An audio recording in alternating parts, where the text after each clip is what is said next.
ओम वंदे गौ मातरम। मित्रों, जब कोई व्यक्ति छला जाता है या किसी के साथ धोखा होता है तो उसका जीवन कैसा हो जाता है, ये हम सब ने कई बार देखा, क्योंकि ये मेरी ज़िंदगी का भी गुजरा हुआ किस्सा है।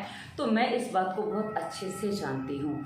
किंतु हम कई बार ये सोचते हैं जो छल करके चला गया है व्यक्ति, वो बहुत सुखी है, बहुत आराम से, बहुत शांति से और वो बहुत अच्छा जीवन जी रहे हैं, क्योंकि उन्होंने अपनी मर्जी से हमें छला है और वो अपनी मर्जी के पार्टनर के साथ अपनी मर्जी की चीज़ें कर रहे हैं, तो वो बहुत सुखी हैं। मित्रों, क्योंकि मेरे साथ जब कंसल्टेंसी होती तो कई बार लोग ऐसी अपनी रहस्य भी खोलते हैं और उन्हीं रहस्य खोलने वालों में ही आज कुछ बातें आपके सामने रखने जा रही, क्योंकि कहा ना कि हर तरीके के लोगों की मेरे से बात होती है, तो हमें तो सबको समाधान बताना होता है कि आपको क्या करना है, कैसे करना है, ताकि वो उस स्थिति से बाहर निकल सकें। तो आज बात हम करने जा रहे हैं जिन्होंने किसी के साथ छल किया है, यानी कि जिन्होंने किसी को धोखा दिया है, उनकी स्थिति क्या बनती है। और यदि आपको समझ में नहीं आ रहा है कि आपने किसी के साथ धोखा किया, किसी के साथ छल किया और आपके साथ क्या हो रहा है, तो आप इस वीडियो के निर्देशों को ध्यान से सुनिएगा, आपको स्पष्ट हो जाएगा।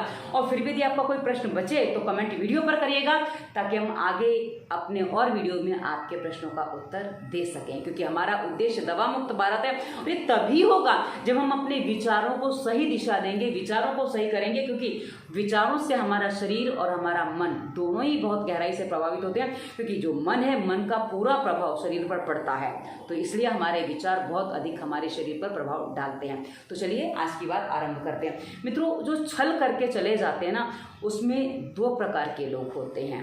एक प्रकार के वो होते हैं जिनको आभास हो जाता है कि मैंने किसी के साथ छल किया है, ये मुझे नहीं करना चाहिए था, और उनके भीतर एक ग्लानि का भाव बनता है।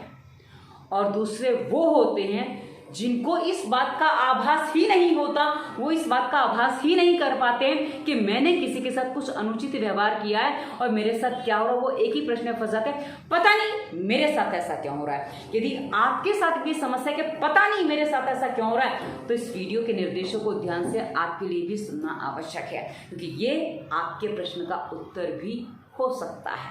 तो चलिए पहले हम पहले प्रकार के लोगों की बात कर लेते हैं। और उससे पहले एक बात और कर लूं कि जो छल करके चले जाते हैं उनकी स्थितियां क्या होती हैं, क्योंकि कभी कभी कुछ लोग विवशता में छल करते हैं और कुछ लोग अपने वासना पूर्ति के लिए छल करते हैं। दोनों के भेद हैं मित्रों।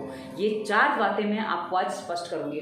मित्रों, जो लोग अपनी किसी वासना की पूर्ति के लिए छल करते हैं ना, वो केवल और केवल स्वार्थ से प्रेरित होकर छल करते हैं। और ऐसे छल करने वाले मित्रों, एक बात आप ध्यान रखिएगा, ये जब जाते हैं ना, उस समय ये बड़े प्रसन्न होके जाते हैं, बड़ा इनको अच्छा लगता है, आनंद आता है, आहा मैंने उसको इतना धोखा दे दिया, मैंने उसको इतना लूट लिया, मैंने उससे इतना ले लिया, ये कर लिया, वो कर लिया। उनके मन में बहुत आनंद होता है और वो सोचते हैं कि हम इस ढंग से, इस चीज़ से ऐश करेंगे। और उसके बाद वो जब ऐश करना आरंभ करते हैं, क्योंकि जब तक वो आपके साथ थे कुछ मर्यादाएं, कुछ सीमाएं थी, क्योंकि बात खुल जाने का भय था या कुछ और भी था, वो सब आपसे दूर होने के बाद सब समाप्त हो जाता है। तो वो बहुत उन्नत मन से, वो एकदम उन्मुक्त होकर, जिसे कहें स्वच्छंद होकर, अपनी मनमानी करने पे आगे बढ़ जाते हैं। और ऐसी अवस्था में जो अभी तक वो धीरे धीरे घुट घुट कर जो जी रहे थे, उस जीवन से बाहर निकलकर जो उन्मुक्त जीवन, जो स्वच्छंद जीवन जीना जो आरंभ होता है, उसमें फिर उनके स्वास्थ्य में भी गड़बड़ आती है और आर्थिक स्थिति भी डामाडोल होती है, दोनों के ही बैंड बज जाती है। और विशेषकर जिस वासना के पीछे वो गए हैं, जो भी स्त्री है, पुरुष है, क्योंकि जाने वाला स्त्री, धोखा या छल करने वाला स्त्री पुरुष कोई भी होता है, तो जो गए हैं वो अब स्थिति क्या बन रही है कि जहां पहले आप जो उनके साथ सब कुछ एडजस्ट कर रहे थे, किंतु छल करने के बाद जिसके लिए उन्होंने छल किया, वो अब उनके साथ कुछ भी एडजस्ट नहीं कर रहे हैं। और जब एडजस्टमेंट नहीं होता तो सामने वाले की उतनी सुननी पड़ती है जितनी अभी तक वो आपकी अनसुनी करते आए थे, कि जिसकी आपने किसी की जितनी, जिसके साथ छल किया, उसकी जितनी अनसुनी की है, अब जहां आप गए हैं वहीं उतनी आपको उनकी बातें, कड़वी बातें और तीखी बातें, ना जाने कैसी कैसी ताने आपको सुनने पड़ रहे हैं। और ये ताने सुनने में आपका मन टूट रहा है। अब आपको याद आता है कि वो साथी अधिक उत्तम था या उत्तम थी जिसको मैंने छोड़ दिया, किंतु आपकी वासना कदाचित अभी पूरी नहीं हुई है। तो आपको ये आभास नहीं होता है कि मैंने क्या किया है। इसलिए आप अभी भी उसमें उलझे पड़े हैं। वही मित्रों, दूसरे प्रकार के जो लोग होते हैं जो किसी कारणवश छल करते हैं, उनको छल करना पड़ता है, तो ये लोग कई बार बता के छल करते हैं, क्योंकि आरंभ में संबंध स्थापित करने से पहले कुछ बातें उनको नहीं पता थी। जैसे या अक्सर अफेयर आदि में चीज़ें हो जाती हैं कि भाई जब प्रेम हुआ तो पता नहीं था भविष्य क्या होगा, कैसे होगा, क्या कैसे, पर हाँ धीरे धीरे जब रहस्य खुले, कुछ बातें ऐसी आई, कुछ जिम्मेदारियां ऐसी सामने गई, या घर में किसी का देहांत हो गया, आप घर के बड़े हैं, लड़का हो चाहे लड़की हो, बड़े हैं, अब पूरे परिवार की जिम्मेदारी संभालनी है, या कुछ और कारण है, माँ विधवा हो गई या माँ चली गई या पिता चले गए, तो ऐसी स्थिति में माता पिता जो अकेले रह गए, या कुछ भी ऐसी स्थिति बन गई है जिसमें आपका अंग भंग हो, मतलब कुछ भी ऐसा बन सकता है जिसमें आपको विवशता में छल करने पड़ते हैं। अब विवशता में छल में भी दो बातें आ जाती हैं कि कई बार व्यक्ति बता पाता है, इतना विश्वास अपने पार्टनर पर कर पाता है कि मुझे तुम्हारे साथ ये चीज़ करनी पड़ेगी, मुझे तुम्हें छोड़ना होगा, और कई बार कुछ लोग बता नहीं पाते हैं क्योंकि उनको लगता है कि हम बता देंगे तो वह हमारे पीछे कष्ट पाएंगे, तो ऐसी स्थिति में कुछ लोग नहीं बताते हैं। मित्रों, यहाँ दो बातें हैं, आप जिस व्यक्ति से जुड़े हैं उस व्यक्ति पर आप कितना विश्वास कर सकते हैं ये आपको समझना होगा। यदि आपने उसके साथ छल किया, आप एक बात याद रखिए कि जिससे आप अनंत प्रेम करते हैं, जहाँ प्रेम की सीमा नहीं है, वहाँ आप एक विश्वास करिए कि आप अपने उस प्रिय पात्र से अपने मन की विवशता, अपने मन की जो भी बातें हैं वो स्पष्ट रूप से बताइए। क्योंकि होता क्या है पता है, आपको लगता है कि आप छल कर जाएंगे तो आप कुछ चीज़ों से उसको बचा लेंगे, किंतु हो सकता है कि आपके बीच का जुड़ाव इतना घनिष्ठ हो कि आपके जाने के बाद वो जीवन की आशा ही छोड़ दें। और कभी कभी इसमें एक काम और होता है कि जब दो व्यक्ति बहुत गहराई से जुड़ते हैं ना, तो जो छल करने वाली व्यक्ति है, जब वो अनदेखा यानी कि अचानक से छल करती है, तो उसकी अपनी आत्मा, उसके अपने जो सत्व हैं, जो उसकी सिद्धियां हैं, सिद्धियों में कई प्रकार की होती हैं। जैसे कुछ साधना करते उसकी सिद्धियां होती हैं, कुछ आपने स्टडी की है उसमें जो कुछ आपने अर्जित किया है, वो सब जिसके साथ आपने छल किया है ना, उसके साथ रह जाता है। ये याद रखिएगा कि आपके साथ जिसने छल नहीं किया है वो आप में पूरी तरह से बसा हुआ था, रमा हुआ था, और आपने जब छल कर लिया है तो आपका अंतर्मन, आपका जो अंतर्मन है वो आपके साथ जाने को तैयार नहीं होता, क्योंकि उसको पता है इस व्यक्ति के अलावा मेरा भला, मेरा हित चाहने वाला दूसरा कोई नहीं है। और ऐसी स्थिति में जब वो अंतर्मन आपका जाने को तैयार नहीं होता है तो आप उस अंतर्मन के बिना छल करके किसी के साथ जाते हैं।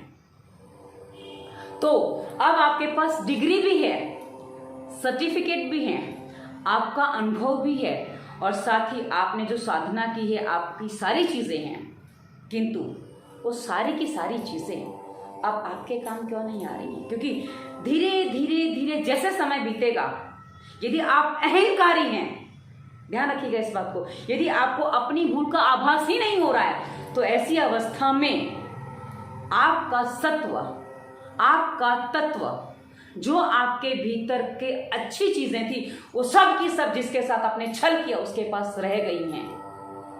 अब आप कितने भी प्रयास कर लीजिए, आप ना अपनी मानसिक उन्नति कर सकते हैं, ना आर्थिक उन्नति कर पाएंगे, और हो सकता है कुछ कारणवश कुछ ऐसे आपको सहयोग मिल जाए कि आपकी आर्थिक उन्नति हो जाए, किंतु मानसिक उन्नति आप कभी नहीं कर पाएंगे।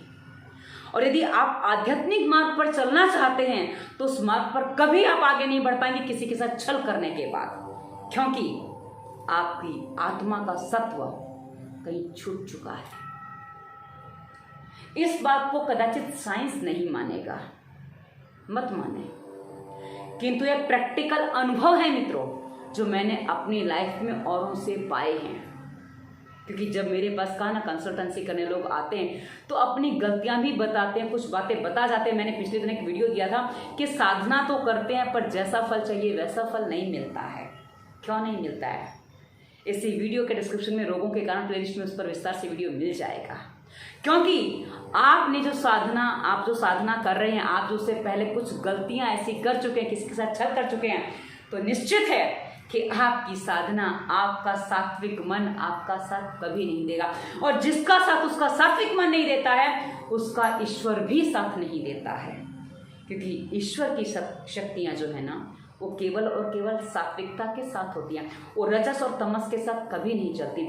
रजस और तमस के साथ आपकी वासनाएं चलती हैं, और वासनाएं पूरी हों या ना हो, वो बात का मैटर है। हो भी जाएंगी पर मानसिक कुछ ना कुछ त्रासदी देकर जाएंगी। क्योंकि सात्विक साधना जो होती है, सात्विक क्रियाएं जो होती हैं, वो सदैव और सदैव मन को शांति देने वाली होती हैं। किंतु किसी को साथ छल करने के बाद वो सात्विकता नष्ट हो जाने के कारण से आपने जिसके साथ छल किया है, उसको कदाचित आपसे अधिक शांति दी थी, उसने थोड़ा अपने आप को समझ लिया है, थोड़ा सा उसने अपने आप को आपसे बाहर निकाल लिया है, तो सुखी हो जाएंगे। किंतु आप यदि चाहें कुछ भी कर लीजिए, आप जीवन में सुखी नहीं हो सकते, शांत नहीं हो सकते। हाँ, यदि आपको आभास नहीं हुआ है, कि आपको नहीं पता चला आपके साथ ऐसा क्यों हो रहा है, क्यों आपकी शक्तियाँ, क्यों आपकी पढ़ाई लिखाई आपके काम नहीं आ रही है, तो विचार करिएगा कि आपने किसके साथ ऐसी भूल की है, ऐसा छल किया है। ये समझ लेंगे तो आप उसका प्रायश्चित करिए। प्रायश्चित कैसे होगा इसका? आप अपने जीवन में एक प्रण करिए कि आगे से आप कभी भी ऐसा कोई काम नहीं करेंगे जिससे किसी को कष्ट हो, किसी को पीड़ा हो। और अपने गुस्से को आपको इमीडिएट शांत करना होगा। नहीं हो रहा है, इसी वीडियो के डिस्क्रिप्शन में फालतू विचार मुक्ति प्लेलिस्ट हमने विस्तार से दी है, उसके वीडियो सुनिए, समझिए क्या हो रहा है, क्यों हो रहा है, आपको समझ में आएगा। अपने आप को शांत करिए। यदि आप अपना जीवन शांति से बिताना चाहते हैं तो इतना आपको अपने लिए करना होगा। क्योंकि जो गलती आप, जो भूल आप कर चुके हैं, जो चूक आप कर चुके हैं, जो स्थितियां आप अपने जीवन में पहले घटित कर चुके हैं, आप बैक जाके उसको डिलीट नहीं कर सकते। इसलिए आपको ये समझना होगा कि आपने छल किया है, और छल चाहे किसी भी रूप में किया है। पर हाँ, एक स्थिति मेरे साथ और मेरे सामने आई थी कि एक फौजी थे, उनका अफेयर किसी और से था, पुरानी कहानी है, और उनका विवाह उनको अपने पिता के कहने पर किसी और के साथ करना पड़ गया। और धीरे धीरे समय बीता, उन्होंने संबंध दोनों से निभाया, क्योंकि उनकी पत्नी भी इस बात के लिए तैयार हो गई, और वो उससे इतना प्रेम करती थी कि उसको छोड़ नहीं पाई। उसने अपनी व्यवस्था बताई, और दोनों साथ में भी रह रही हैं। भले अलग अलग हैं पर रहती हैं, कष्ट नहीं होता है। कभी ऐसी स्थितियां भी बन जाती हैं, किंतु ऐसी स्थितियां बहुत कम महिलाएं सहन करने को तत्पर होती हैं, या पुरुष भी नहीं सहन करेगा। महिलाओं की तो बात छोड़ दो, पुरुष भी सहन नहीं करेगा। तो आपको समझना होगा कि आपने क्या किया है। इसी वीडियो के डिस्क्रिप्शन में आपको मेरे जीवन के अनुभव प्लेलिस्ट भी मिलेगी। उसके अलावा दाम्पत्य जीवन और बच्चे नहीं हम जैसी प्लेलिस्ट मिलेगी, जिसमें आपकी समस्या पर, आपके मन के विचारों को पर, और खानदान में भी आपको, खानदान में एक प्लेलिस्ट है, उसमें विस्तार से वीडियो मिलेंगे। आप देखिए, समझिए, अपनी भूलों को समझेंगे, सुधार पाएंगे, तो अपने विचारों को थोड़ा सा नियंत्रित कर पाएंगे, और अपने आप को थोड़ा सही दिशा देके शांत कर पाएंगे। क्योंकि आपके मन की जो अशांति, उसका शांत होना अनिवार्य है, अन्यथा रोगों का घर होता चला जाएगा। और उसके आगे दवा मुक्ति, वायरस के प्रभाव और अनेकों प्लेलिस्ट हमने दी। एक बार वीडियो खोल के देखिए, प्लेलिस्ट खोल के देखिए। समाधान के लिए आपको संपूर्ण प्राणायाम, आसन, व्यायाम, मुद्रा आदि बहुत सारी प्लेलिस्ट मिलेंगी। यदि आप अपने आप को कुछ चीज़ों से मुक्त कर पाएंगे तो आप एक अच्छा जीवन जी सकते हैं। कोई बुराई नहीं मित्रों, भूल हो जाने के बाद उससे पश्चाताप कर लेना ही समाधान होता है। जैसे वाल्मीकि ने ना जाने कितनी सारी हत्याएं की थी ना, लेकिन अंततोगत्वा उन्होंने क्या किया? तपस्या की। और रत्नाकर डाकू ने हत्याएं की थी, लेकिन वाल्मीकि जो थे वो महान बने। उन्होंने काव्य लिखा, रामायण जैसा ग्रंथ लिखा, और हम उसको आदर्श मानते हैं। तो भूल काल यदि आप बिता सकते हैं, उसके बाद अपने जीवन में प्रायश्चित कर सकते हैं, तो बहुत कुछ संभव है। अन्यथा तो जो हो रहा है, पता नहीं मेरे साथ ऐसा क्यों हो रहा है, मन में प्रश्न बना रहेगा। आजीवन बना रहेगा। अब कोई प्रश्न है तो उसकी कमेंट वीडियो पर करिएगा ताकि हम आपको आगे और भी समाधान दे पाएँ। ये वीडियो कैसा लगा अवश्य बताइएगा। अंत में हमारा नंबर है, नंबर कंसल्टेंसी के लिए दिया है। कंसल्टेंसी की फीस होती है, फीस आपकी समस्या के अनुसार होती है। धन्यवाद। वंदे मातरम।